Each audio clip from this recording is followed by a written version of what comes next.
Bugun men juda muhim masalani ochiq tushuntirib bermoqchiman. Ko'p pensionerlar o'z pensiyasiga qo'shimcha to'lov olish huquqi borligini bilmaydi.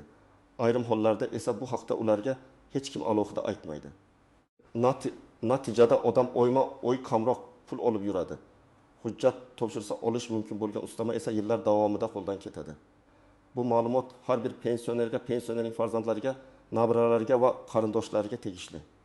Chunki oilada bitta pensioner bo'lsa ham, bu pul o'sha xonadonning noni, doğrusu kommunal to'lovi degani. Hozir kanalga obuna bo'ling, videoga like bosing. Chunki men bugun kimlar qo'shimcha to'lovga da'vo qila olishi, qaysi holatlarda pul berilmasligi, qayerga borish va qanday hujjat tayyorlash kerakligini birma-bir tushuntiraman. Avvallari ko'p masalalarda pensionerning o'z idoraga borib ariza yozib, hujjat olib kelmasa, unga tegishli ustama avtomatik qo'shilmas edi. Ya'ni odamning huquqi bor, lekin tizim buni o'zi izlab topib, pulni qo'shib qo'ymaydi. Masalan, kishi nogironlik guruhi olgan, yolg'iz yashaydi. Qaramog'ida mehnatga layoqatsiz oila a'zosi bor yoki pensiya hisobida ish staji noto'g'ri kiritilgan bo'lishi mumkin. Lekin bu ma'lumot pensiya jamg'armasi bazasiga to'g'ri tushmagan bo'lsa, pensioner oddiy pensiyani olib yuraveradi. Hozir esa ko'p xizmatlar elektronlashdi. Davlat idoralari o'rtasida ma'lumot almashinuv kuchaydi. Lekin bu hamma narsa avtomatik hal bo'ldi degani emas. Men amaliyotda ko'p ko'raman. Odam hamma ma'lumot davlatda bor-ku, nega men yana ariza berishim kerak deydi. To'g'ri, ma'lumot bor bo'lishi mumkin, lekin pul tayinlash uchun sababni tasdiqlash, ariza kiritish, ayrim hollarda qo'shimcha hujjatlarni ilova qilish talab qilinadi. Eng katta muammo shunda, pensionerlar qaysi to'lov borligini bilmaydi. Idoraga borganda esa ularga faqat so'ragan narsasi bo'yicha javob beriladi. Agar odam menga qanday ustamalar tegishi mumkin, pensiyam qayta hisoblab beriladimi deb aniq so'ramasa, ko'p holatda umumiy javob bilan qaytib keladi. Asosiy o'zgarish shundan iboratki, bugungi kunda pensiya miqdori ustamalar, kompensatsiyalar kamida belgilangan miqdorgacha yetkazish, nogironlik yoki ijtimoiy holat bo'yicha qo'shimcha to'lovlar alohida tekshirilishi kerak. Endi pensioner o'z huquqini bilsa, elektron murojaat qilishi, davlat xizmatlari markaziga borishi, pensiya jamg'armasidan yozma javob talab qilishi mumkin. Yozma javob juda muhim, chunki og'zaki sizga tegmaydi degan gap bilan masala yopilmaydi. Birinchi navbatda pensiyaga qo'shimcha to'lov deganda faqat bitta to'lovni tushunmaslik kerak. Bu turli holatlarga bog'liq bo'lgan ustamalar bo'lishi mumkin. Masalan, yoshga doir pensiya olayotgan odamning ish staji to'liq hisoblanmagan bo'lsa, pensiya qayta hisoblanadi. Nogironlik holati tasdiqlangan bo'lsa, alohida tartibda qo'shimcha yoki boshqa turdagi to'lov chiqishi mumkin. Qaramog'ida voyaga yetmagan bola yoki mehnatga layoqatsiz oila a'zosi bo'lsa, bu ham ayrim vaziyatlarda pensiya miqdoriga ta'sir qilishi mumkin. Yolg'iz pensioner, ya'ni doimiy parvarishga muhtoj yoki yordamga ehtiyoji bor kishi bo'lsa, ijtimoiy xizmatlar va ayrim kompensatsiyalar bo'yicha tekshirish zarur. Men oddiy misol bilan tushuntiraman. Tasavvur qiling, 38 yoshli ota 1,2 million so'm pensiya olyapti. U 35 yil ishlagan. Lekin pensiya tayinlangan paytda eski korxonadan ma'lumotnoma topilmagani uchun 6 yillik ish staji hisobga kirmagan. Keyin farzandlari arxivdan hujjat topib kelishdi. Agar bu hujjat pensiya jamg'armasiga topshirilsa, pensiya qayta hisoblanishi mumkin. Qayta hisobdan keyin pensiya, masalan, 1,2 million so'mdan 1,4 million so'mga chiqish ehtimoli bor.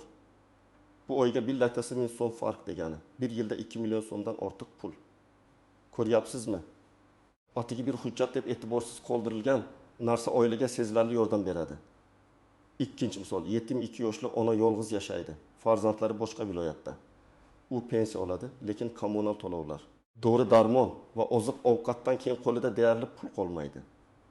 Bunday holatda faqat pensiya miqdorini emas, balki mahalla ijtimoiy himoya organlari va tegishli xizmatlar orqali qo'shimcha yordam, moddiy yordam, parvarish xizmati, kompensatsiya yoki kam ta'minlanganlik bo'yicha imkoniyatlarni ham tekshirish kerak.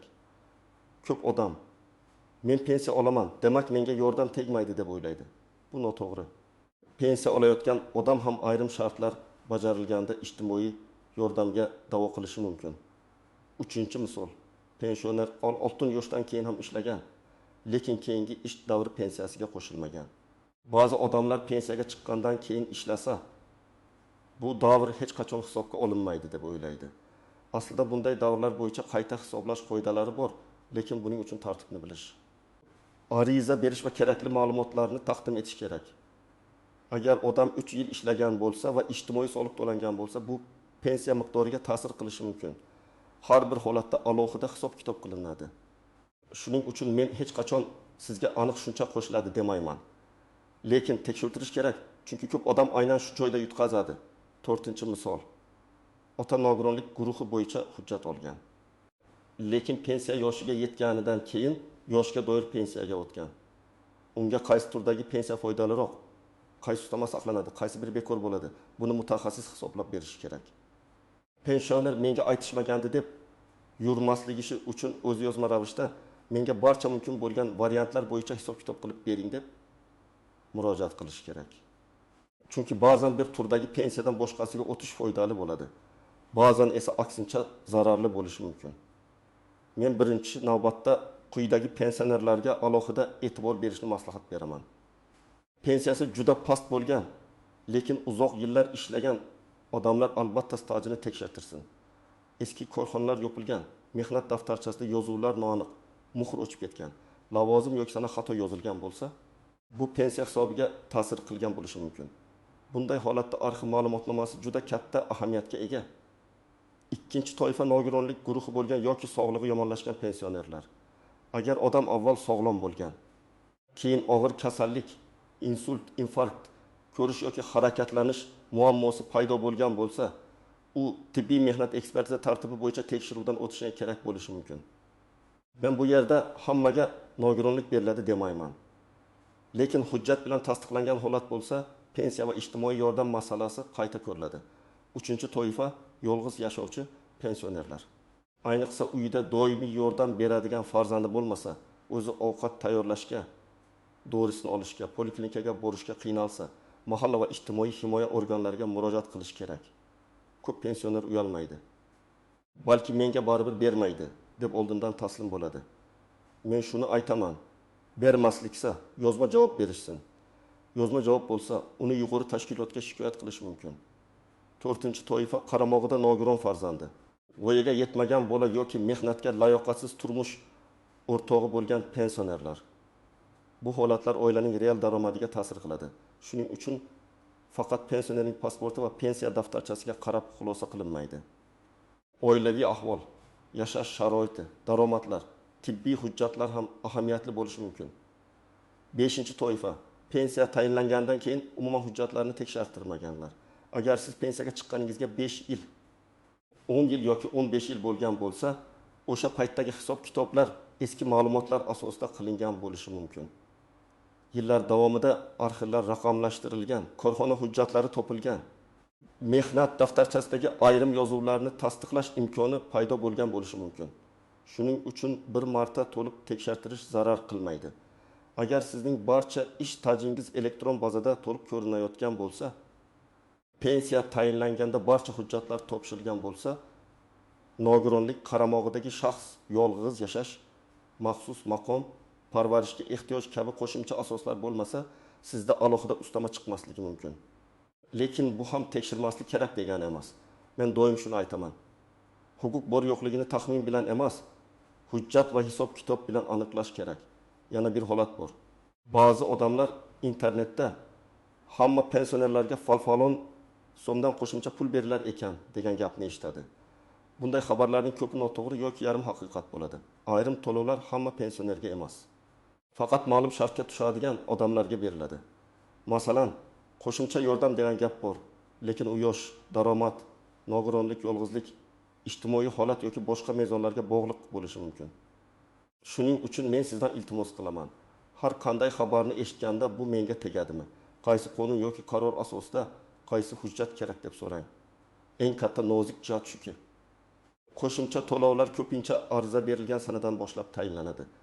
Ya'ni odam 3 yil oldin ham huquqqa ega bo'lgan bo'lishi mumkin, lekin ariza bermagan bo'lsa, hamma pulni orqaga qaytarib olaman deb o'ylamasin. Ayrim holatlarda qayta hisoblash orqaga ham ta'sir qilishi mumkin. Masalan, xato idora tomonidan qilingan bo'lsa yoki hujjat avval topshirilgan bo'lsa. Lekin umumiy qoida shuki, arizani kechiktirmaslik kerak. bugun bilsangiz. Bugun harakat qiling. Ikkinchi nozik jihat, og'zaki maslahat yetarli emas. Pensioniy idoraga boradi, oynadagi xodim sizga tegmaydi deydi. Odam qaytib ketadi. Men buni noto'g'ri deb bilaman. Sizning huquqingiz bor. Ariza qabul qildirishingiz, ro'yxatdan o'tkazishingiz, javob raqamini olishingiz va yozma javob so'rashingiz mumkin. Yozma javobda rad etish sababi. Qaysi hujjat yetishmayotgani yoki qaysi norma asosida rad qilingani ko'rsatilishi kerak. Ana shunda masalani tushunish mumkin. Uchinchi nozik jihat, hujjatlardagi kichik xato katta muammo tug'diradi.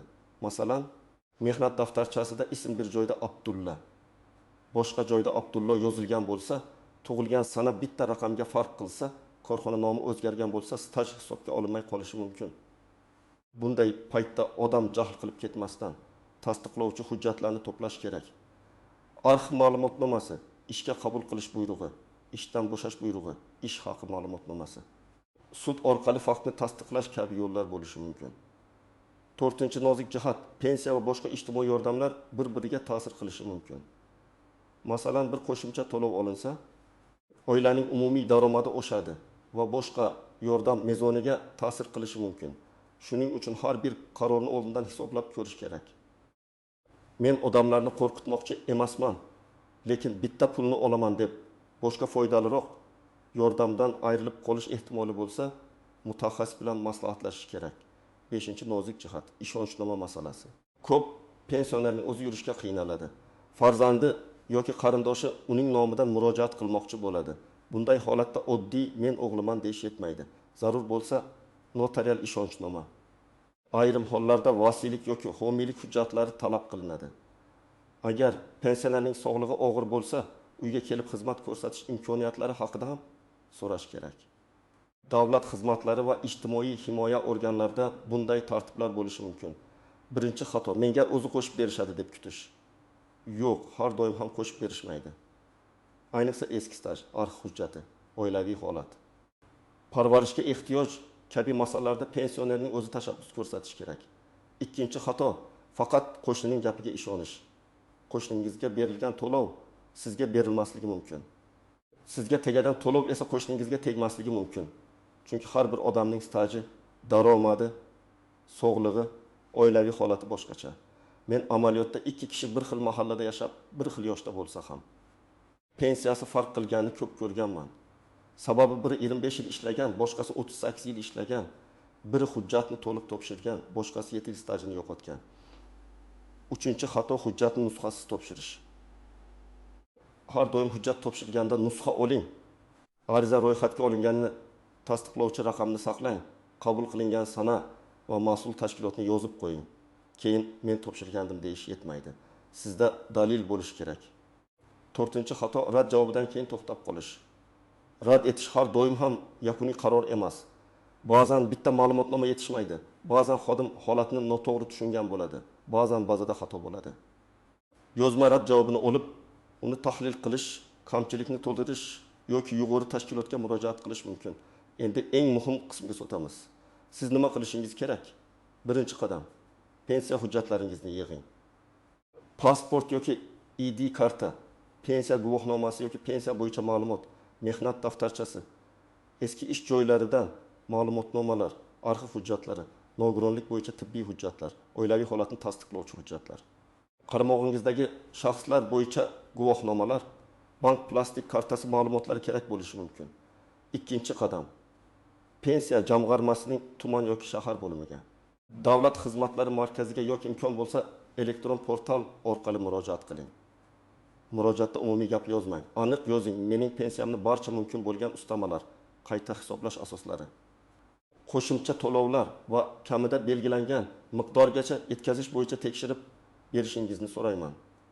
Shunday yozilsa, masala kengroq ko'rib chiqilishi kerak. 3-qadam.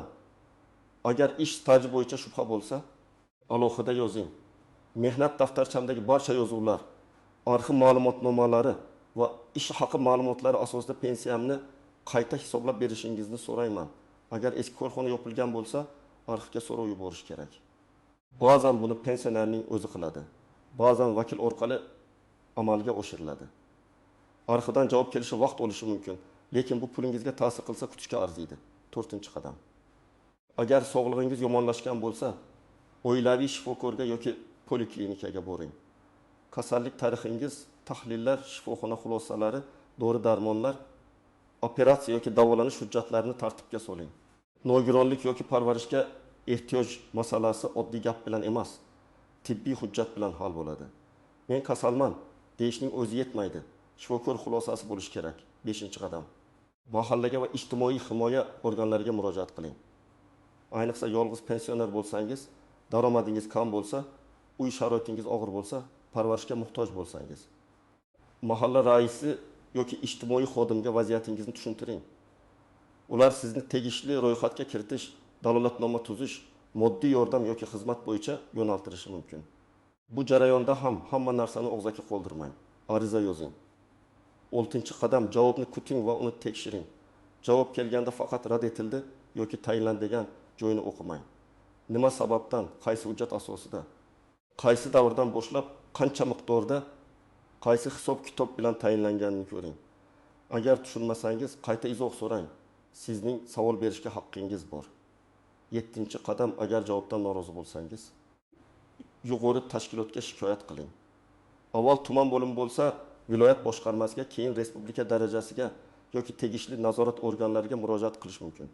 Kerak bo'lsa, yuridik maslahat oling. Ba'zan bitta to'g'ri yozilgan shikoyat bilan yillab yechilmagan masala hal bo'ladi. Men sizga oddiy mazmunini aytaman. Arizada familiya, ism, sharif, yashash manzili, telefon raqami yoziladi. Keyin shunday mazmunda murojaat qilinadi. Men yoshga doir pensiya olaman. Pensiya miqdori, ish stajim, qaramog'imdagi shaxslar, sog'lig'im va ijtimoiy holatim bo'yicha menga tegishi mumkin bo'lgan barcha qo'shimcha to'lovlar, ustamalar va qayta hisoblash asoslarini tekshirib berishingizni so'rayman. Natijasi bo'yicha menga yozma javob berishingizni so'rayman. Keyin ilova qilinadigan hujjatlar sanaladi va sana imzo qo'yiladi. Agar siz nogironlik, yolg'izlik qaramog'idagi shaxs yoki arxiv staji bo'yicha murojaat qilayotgan bo'lsangiz, buni alohida band qilib yozing. Masalan, mehnat daftarchamda 1994 yildan 1991 yilgacha ishlagan davrim bor. Lekin pensiya hisobida inobatga olinmaganini bilmayman. Shu davr bo'yicha tekshiruv o'tkazishingizni so'rayman. Bunday aniq yozilgan ariza umumiy arizadan kuchliroq bo'ladi. Ko'p odam mening pensiyam oz bo'lsa ham, shukur, yuribman deydi. Men shukur qilishga qarshi emasman, lekin huquqingiz bo'lgan pulni olmaslik boshqa masala. Davlat tomonidan belgilangan to'lov sizga tegsa, bu sadaqa emas, iltimos emas. Tanish-bilish bilan olinadigan narsa emas. Bu sizning mehnatingiz, yillar davomida to'langan soliqlar, ish stajingiz va qonuniy maqomingiz asosidagi haqqingizdir. O'ylab ko'ring, oyiga 1 million so'm qo'shimcha chiqsa ham, bir yilda 1 million 200 ming so'm bo'ladi. Oyiga 200 ming so'm bo'lsa, bir yilda 200 ming so'm. Bu pulga doğru olinadi. Ko'zoynak yangilanadi, gaz, elektr qarzi yopiladi, nevaraga daftar qalam olinadi. Shuning uchun men bu masalani mayda deb hisoblamayman. Pensioner uchun har bir so'mning qadri bor. Yana bir muhim jihat. Agar bugun siz ota-onangizning pensiyasini tekshirtirsangiz, ertaga o'zingiz ham shu tartiblarni bilib olasiz. Ko'p oilalarda farzandlar ota-onasining pensiya hujjatlariga umuman qaramaydi. Oylik tushyaptimi, bo'ldi deb o'ylaydi. Lekin o'sha pensiya noto'g'ri hisoblangan bo'lishi mumkin. Ayniqsa ota-onangiz savodli bo'lsa ham, idora yurishga qiynalsa, siz yordam berishingiz kerak. Xulosa shuki, pensiyaga qo'shimcha to'lov, ustama yoki qayta hisoblash masalasi ko'p pensionerlar o'ylagandan ancha muhim. Hech kim sizga kelib, sizga yana pul tegarkan deb aytishini kutmang. O'zingiz tekshirtiring, hujjatlaringizni yig'ing, ariza yozing, yozma javob talab qiling. Agar staj to'liq hisoblanmagan bo'lsa, arxivdan hujjat oling. Agar sog'liq yoki ijtimoiy holat bo'yicha asos bo'lsa, poliklinika, mahalla va ijtimoiy himoya organlariga murojaat qiling. Agar rad javobi kelsa, sababini tushuning va kerak bo'lsa shikoyat qiling. Men sizdan iltimos qilaman. Bu videoni faqat tomosha qilib qo'ymang. Oilangizdagi pensionerlarning hujjatlarini bugunoq tekshirib ko'ring. Kommentariyada yozing. Sizning pensiyangiz yoki ota-onangizning pensiyasi qayta hisoblanganmi? Qo'shimcha to'lov olishga uringanmisiz? Idoralarda qanday javob berishgan? Videoga like bosing, kanalga obuna bo'ling va bu ma'lumotni boshqa pensionerlarga ham yuboring. Chunki bitta to'g'ri ma'lumot bir oilaning oyma oy oladigan daromadini oshirib berishi mumkin.